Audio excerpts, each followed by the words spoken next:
come to Iceland for the splendor and for the vivid proof of the effectiveness of COVID-19 vaccines. How many people have died in this country during this wave from COVID? None. Zero.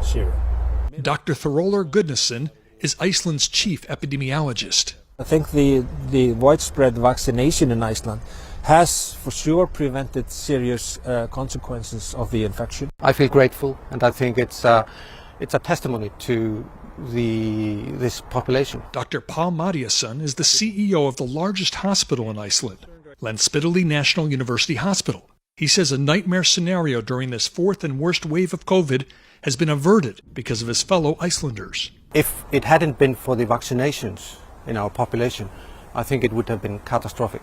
Health officials say nobody has died from COVID in the small country since May. 30 died before that, almost all before the vaccine was available. And just how vaccinated is this nation now? If you look at the age bracket 16 years and older, it's just above 90%. If you take from 12 and over, that's 84%. Superlative percentages. Finding people in the U.S. who haven't gotten the vaccine is easy. Here, not so easy. Have you gotten vaccines? Yes, of course, yes. Of course. Why do you say of course? Just because it's like our civil duty to get vaccinated. Your civic duty. Do you have friends who haven't gotten vaccinated? No. We go into the hospital's Gorgeisladeild, the Icelandic word for intensive care unit, because the high number of vaccinations also means fewer patients, despite the surge of infections.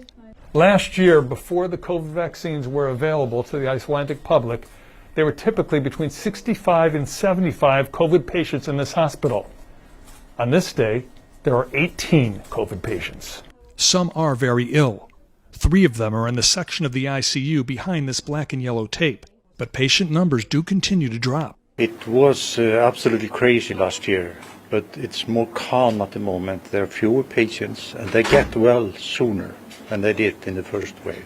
Notably, the U.S. State Department issued its most serious COVID advisory earlier this month, stating, "Do not travel to Iceland." Iceland's COVID surge is for real, but so is the sense of optimism. I think we're sort of a proof of this principle that the vaccination is working wonders.